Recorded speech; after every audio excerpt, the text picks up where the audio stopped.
Good afternoon, ladies and gentlemen. Welcome to Hong Kong. I took a slightly different route, and I'll share the story with you.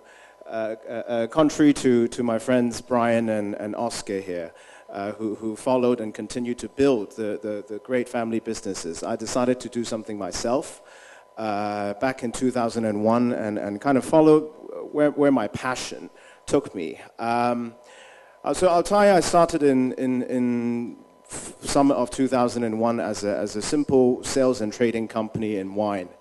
Back then, Hong Kong was pretty much dominated by a few big players who are, of course, still working very well in this market.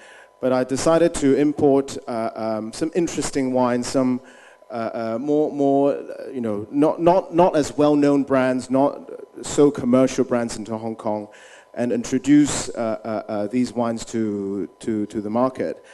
And it was a direct sales company. I had some private individuals. I had a few little shops and restaurants who would buy from me. From then on, I thought, Hong Kong gave me an opportunity because the market is quite big, and there are a lot of interesting hotels and shops and restaurants and bars and private clubs that gave me an opportunity to import some niche brands that were not available in Hong Kong.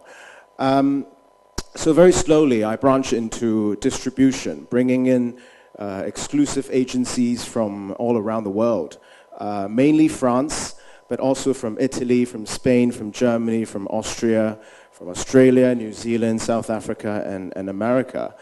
And the market became quite exciting back in 2004, 2005.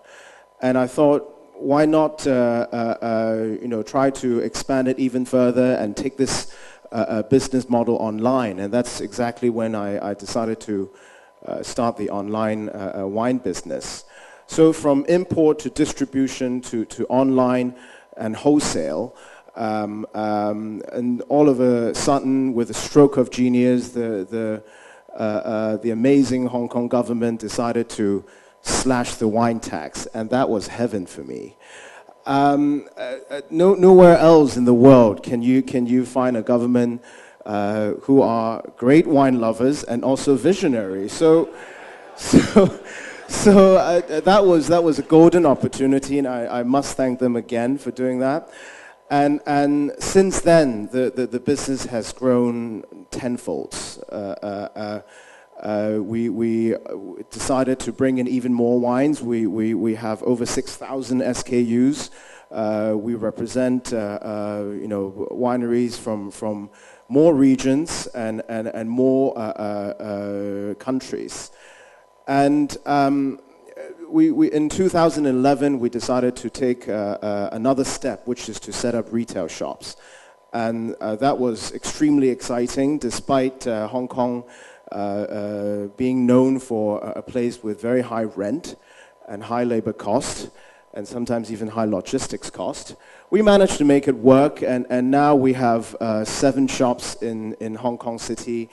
And obviously, with the slash of the abolishment of the tax, that opened doors to export as well. So not only looking at domestic consumption. So we now sell wines to China, to Taiwan, to Singapore, to Malaysia, to as far as Australia even.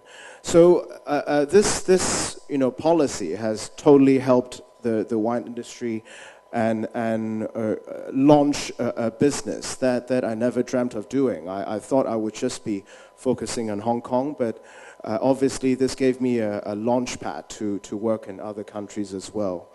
Another part of my business is in restaurants. Since 2006, we've opened a few restaurants. Now we have 16 of them. And what Hong Kong gave us an opportunity is in terms of the exposure. We have obviously, with social media, now you have people who can follow you all the time. But we actually found some partners in Indonesia who decided to take one of our brands and to open up one of our outlets called Classified in Jakarta. And I thought this again was a perfect example of how Hong Kong has developed itself into a brand and help us to launch business outside of Hong Kong and make it an exciting enterprise. So yeah, with that, I guess we'll open the floor to questions.